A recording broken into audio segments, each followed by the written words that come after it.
Realm presents Bullet Catcher, Season 2, Episode 11. Wolves and Lambs.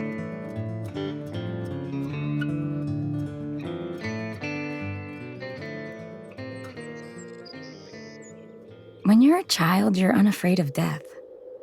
Then, it seems with every passing year, you grow more afraid. And why is that? What do we learn that makes us so afraid? Is it pain? Loneliness? Is it knowledge itself? Is it because we learn many times over the evil that others can do? Or is it the discovery of how indifferent the world is to our pain? The wind will blow. The rain will fall. The desert will dry us out until there's nothing left. Just sand crystals that used to be skin and blood and bone. And growing up means unlearning all those fears. You learn different ways to not be afraid, and chief among them is this: pain is not death. This too shall pass. And sometimes, if you're very lucky, someone will kiss you just right and make you feel invincible. Like you're either more alive than you've ever been, or that you're already dead. And either way, it's okay. A knock rouses me from sleep. When I answer the door, rubbing sleep from my eyes, Zephyr's looking at me like he can't believe I'm standing there in my socks. "The runner's here," he says. "Everyone's gathered in the big top." When Zephyr leaves, I quickly pull on my clothes, splash water on my face, and run out to the big top. The gunslinger's just leaving as I make it to the entrance. He eyes me like maybe he recognizes me, but then he just keeps walking, climbs into his motor buggy, and drives away. Inside, everyone's still standing around Nak in the center of the ring. Everyone save Mal, who sits off to one side in a wheelchair with a quilt tucked in around her legs. Everyone's too tightly gathered around Nak, so I let it be for now. "Morning," I say to Mal, stopping a few feet away, out of striking distance. "Don't you morning me," she growls. "It's barely morning. Another minute or two and it would be afternoon. Do you think your brother is sleeping till noon? Or don't you think he's dreaming up new ways to kill you?" I have to give it to her. She knows how to say just the thing to get my blood going.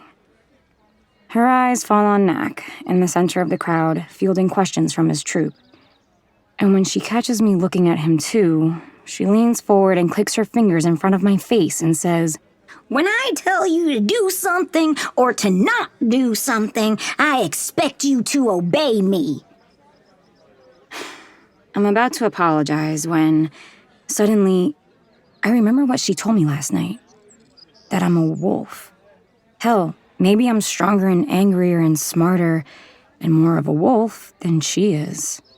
So I spit on the ground and say, "Well, it happened." "But it won't happen again," she hisses. I look her in the eye and say, "It might." And then she does the most unexpected of things. She smiles and sits back again. "Good," she says. "A wolf takes what she wants. Hell be damned."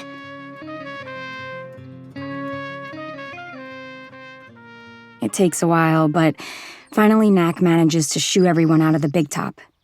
Then it's just the three of us. Him, me, and Mal in the center of the ring. "Sooner or later, we're gonna have to get talking about how the hell we're going to do this," Nak says. "Easy," Mal chimes in. "Once they let us through the gates, we rush them.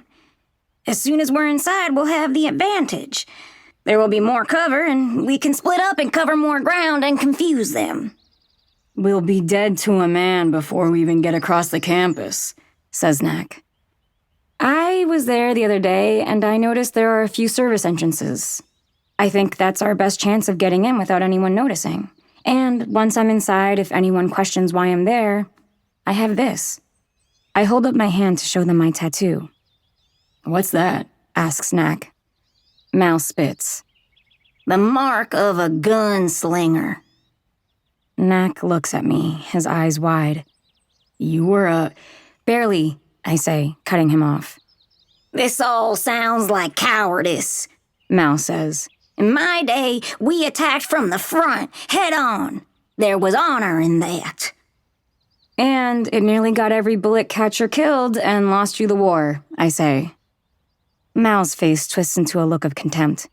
What do you know about it? You know nothing about sacrifice. You know nothing about losing everything.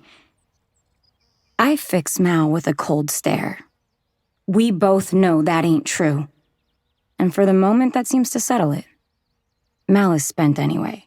She seems to shrink into the back of her chair, her face pale, clutching her stomach in pain. I'll help you back to your place, Nak says, and she just leans over the side of her chair and spits on the ground. We all sit there, waiting for Mal to gather the energy to see herself back home. And when she finally does, the dark clouds gathered over our meeting follow after her. And then it's just Nak and me, standing there by our lonesome, and I don't exactly know why, but I suddenly start laughing. Nak gives me a look like I'm crazy, but then whatever it seems has gotten into me gets into him as well, and then he's laughing too. And maybe it's because of the stress, or the sadness of it all, or fear, or the absolute ridiculousness of our circumstances, but in this moment, it feels like it's all washed away, and I'm clean.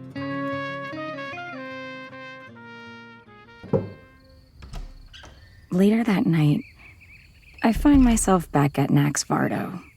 He lets me in after the first knock like he's been waiting on me. I thought we should probably talk about the plan a bit more, I say, stepping inside.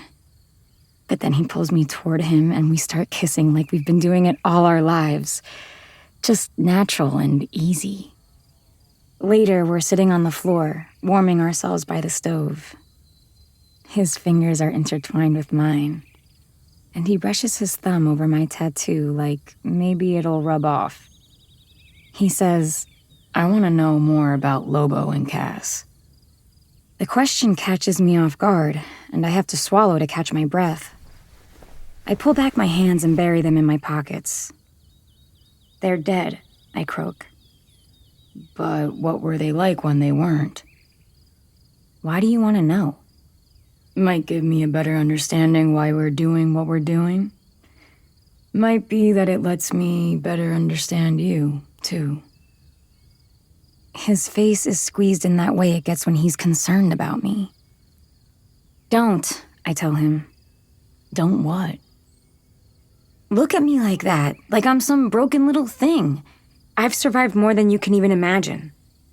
I rub the place on my hand where my finger used to be, and all I can think is how much I sound like Mal in that moment. And suddenly I feel terrible for laughing at her and angry at Nak for laughing too. And then I'm looking for my jacket. I pull it on and make for the door. You don't have to do that, he says. Let's talk. I'm sorry. I don't give a damn, I say, slamming the door behind me. The next day, Nak holds a meeting with the troop. They gather in the ring under the big top, sitting cross-legged on the dry sand. I sit up in the bleachers away from everyone. I'm a part of them, but I'm still also an outsider. And after last night, I want to keep some space between Nak and me. The point of the meeting is to collaborate on the show they're going to perform for the gunslingers. But they've put on other dramatic pantomimes before, and they decide pretty quickly that they're just going to use some old one-act about a heroic battle that they all remember from whenever they performed it last and just change around some of the names and words. And I think that's the end of it. Everyone begins to stand and dust off the seats of their pants, when Eos raises her hand and just sits there, not moving, until Nak calls on her. I'd love it explained to me why we're putting on a show for those scumbags. Begging your pardon, Nak, but last I knew we all hated the gunslingers. Yourself most of all. Nak looks up at me sitting in the bleachers. So he hadn't told them about what Mal and I had planned. Hell, maybe it's not even his job to tell them. Maybe it should be me. Mal sits in her wheelchair, chewing on the end of a stick like she hadn't heard the question, But like Knack, her eyes rest on me, waiting to see what I'll say or do. I clear my throat, and everyone turns to me. You're performing in order to get Mal and me into the compound. Once we're in, we're going to kill one of the head gunslingers. No one says anything. Most stare at me like they must have misheard. Beg your pardon a second time, Eos says, turning back to Knack. But are we seriously doing this so your girlfriend can settle some vendetta she's got against a gunslinger? I hate the gunslingers as much as anyone, but that sounds crazy. No. We're doing it for the coin, Knack says, rubbing his eyes. After this, we'll be able to afford a one-way ticket out of this blasted place. And if you hate the gunslingers as much as you claim, I cut in, then this is your chance to strike back at them. Just because I hate them doesn't mean I'm looking to get shot by one of them, Eos says, and then turning back to Knack, why don't we put it to a vote? Look, I'm the first one, she says, raising her hand again. If you'd rather not get yourself killed for no reason at all, raise your hand. The troop begins to grumble and a few hands begin to raise, their owners looking almost apologetically at Knack. Enough, Knack shouts. This is not a democracy. If you don't like it, you can pack up your Vardo and set out on your own. And good riddance. Eos's bravado melts. She looks behind her at the open flap of the big top as though measuring what it would take to actually pick up and leave the troop, and then she turns back to Knack and just shakes her head. Zephyr comes over and puts his arm around her shoulders. Fine then, Knack says, his voice still raised, as though he'd been expecting to do a lot more shouting. We start rehearsals tomorrow morning, bright and early. He stomps out of the ring and disappears through the flap, and it takes a moment for anyone in the troop to work up the nerve to follow after him.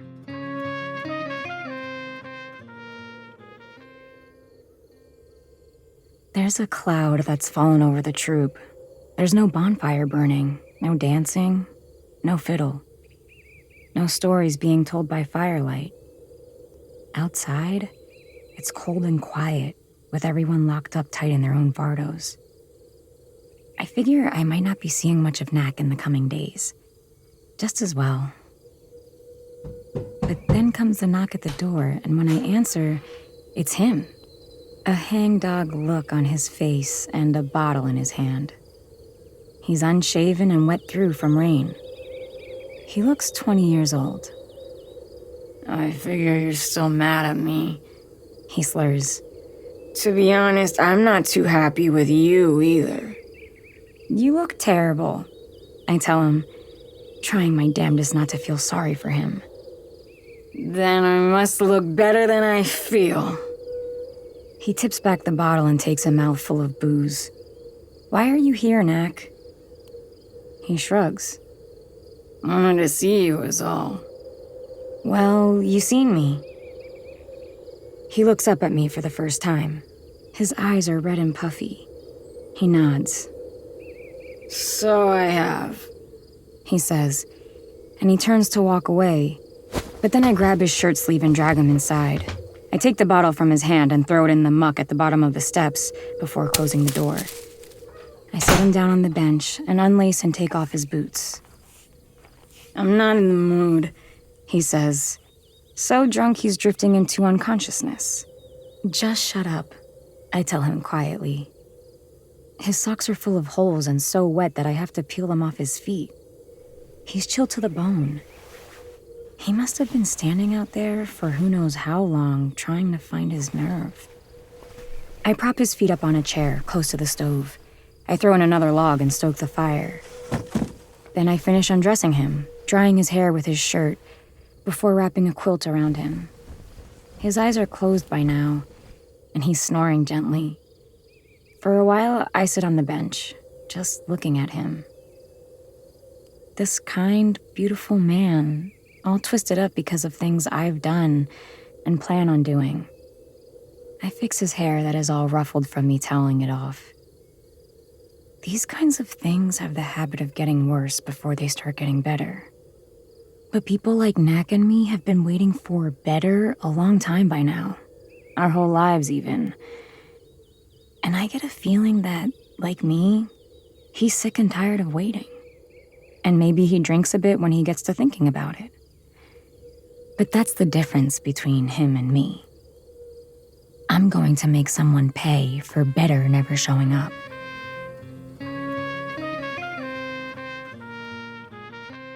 The next morning, Knack wakes, groggy and stiff. He unfolds himself off the chair where I propped his legs and sits looking at the floor, with his elbows on his knees and his head in his hands.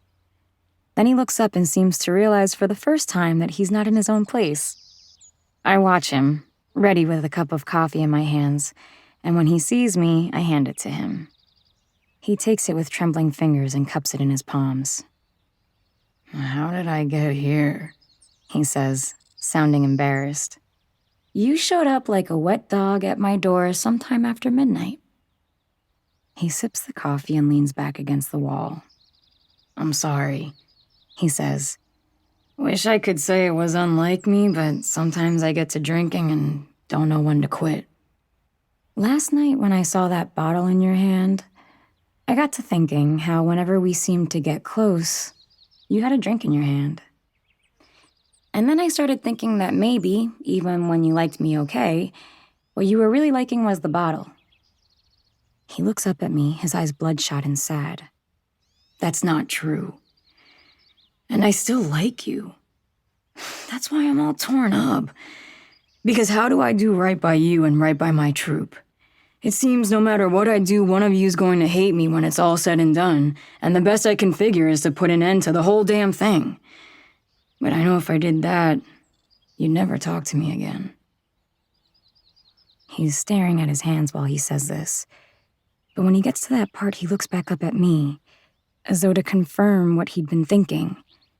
And he must see it, because then he rubs his eyes and looks up at the ceiling. "Maybe I'm just too much a coward to tell you no and risk you hating me." From outside come the voices of the irregulars, rising to start their day. The smell of breakfast, grits and ham and strong coffee. I cock my head to the window and say, "If you dilly any longer, they might start suspecting you were ignoring your duties to spend time with me." He sighs. "They already think I'm in love with you." And then he stands and hands me the half-drunk cup. "Thanks," he says. "For the coffee and for seeing I didn't freeze last night."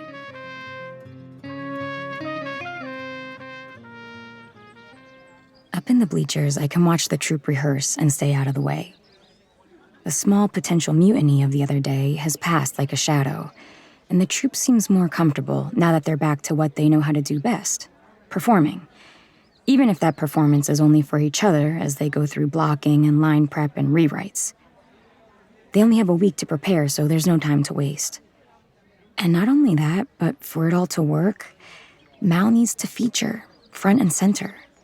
Since it was her performance that brought the gunslingers to the big top in the first place, and her getting shot that seemed to give the gunslingers the idea that maybe it'd be a good idea to invite the troop to perform for them.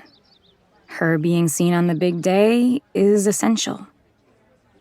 They've been rehearsing for most of the day, and they look it. The sharp attention to detail has begun to wane as the tiredness and hunger set in.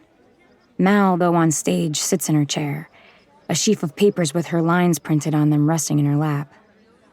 And though she's gone through the whole rehearsal sitting in that chair, she looks pale and winded from so much time out of bed with that bullet wound, still fresh enough that I'm not sure the thread keeping her together can stand the strain of a full day talking and moving about.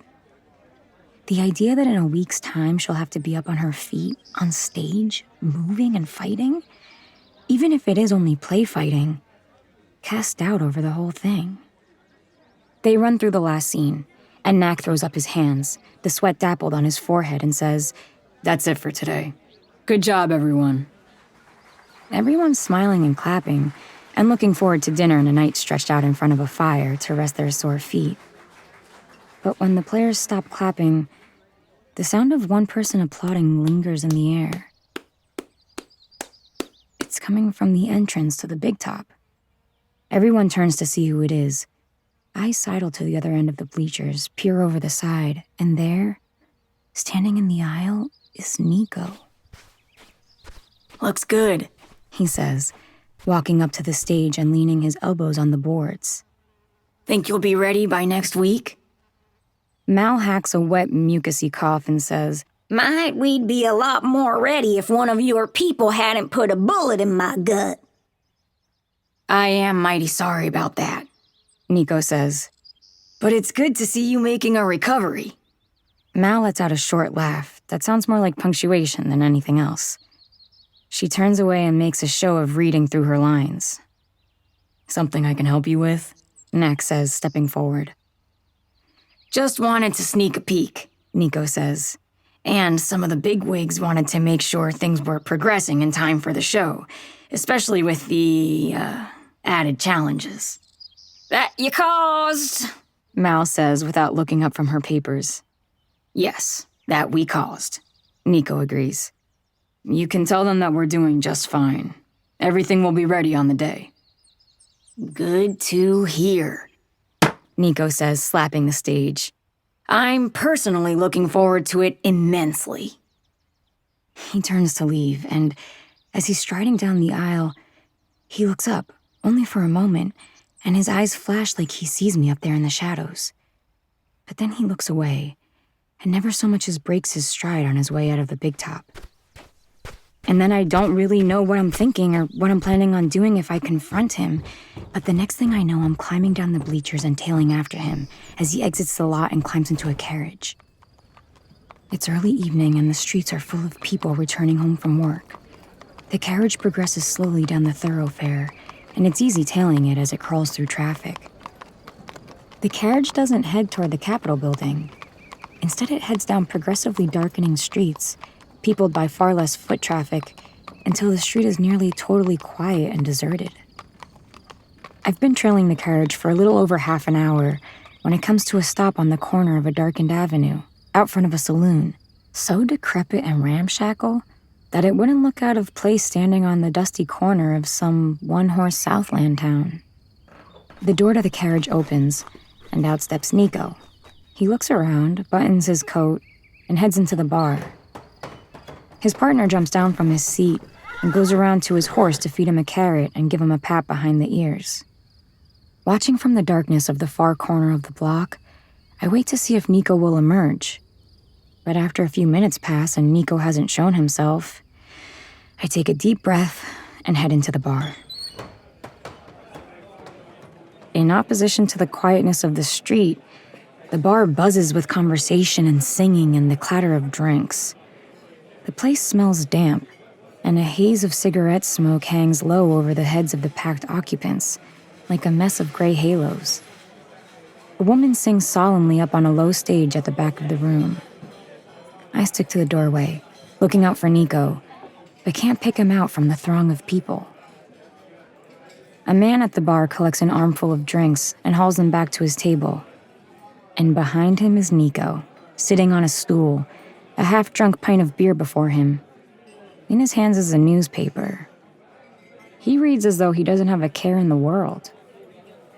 And the very fact that he could be so careless, so worry-free, sets my blood boiling. He looks up from his paper, turns, and spots me. And this time, I'm sure of it. He stares right at me, his expression unchanged, and then he lifts a hand and waves me over, as though we were old friends. I go over to him. What else is there to do? He watches me the whole way, probably in case I go for someone's shooter or suddenly reveal a knife from my pocket. But I have no knife, and I'm not going to try to shoot him. Not here, where there's a million places and people to use for cover. You took your time showing up. Not scared of me, I hope. Scared? No. Feeling murderous towards? You damn right. And to prove I'm not scared, I take the stool next to him. He flags the bartender and orders me a pint. How they treating you over at the carnival? There's an edge to his voice that gets me thinking he's poking fun at me. Whatever they are, they're better company than the people you've thrown in with. He nods and sips his drink, staring off into space. Can't argue with you there, he says. My drink arrives and Nikko puts a few coins on the counter. And then I can't take it anymore, and I grab him by the shirt and pull him close to me. Let's take this outside right now, I tell him. You and me. He swallows, but his face tells me he's unafraid. His hand rests on the butt of his gun, but he hasn't drawn it. You calling me out? You're damn right. Carefully, he takes my fingers and unfolds them from his shirt. He straightens out his clothes and leans back. Sorry, sis, but this ain't the Southland. There are different rules here. You shoot me down and you won't make it a block before you're surrounded by gunslingers. I'm willing to risk it. I ain't. Even if you think killing me will give you some measure of peace. Then why are you here, if not to settle this? Might be that I wanted to see you. Well, you seen me. Now what? He searches my face as though looking for something. You want to settle this? Once and for all? You know I do. He looks around the room before surreptitiously drawing a paper from his pocket. He slugs the last of his drink and places the empty glass on top of the paper on the bar. As he stands to leave, he leans over my shoulder and whispers, "Don't be late." And when I turn, he's gone. Almost like he was never there at all. And I might even be able to convince myself of that, if not for the paper he left on the bar. I grab it and run out after him, but the carriage is already gone. I unfold the paper, and it's Nikko's itinerary for the day of the show, where he'll be and when. His location for an hour after the show is scheduled to begin is circled in red pencil. So that's where he wants to do it. Fine then. I'll be there.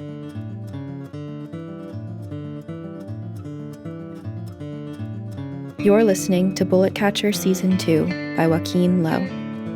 Produced by Realm, your portal to another world. Listen away.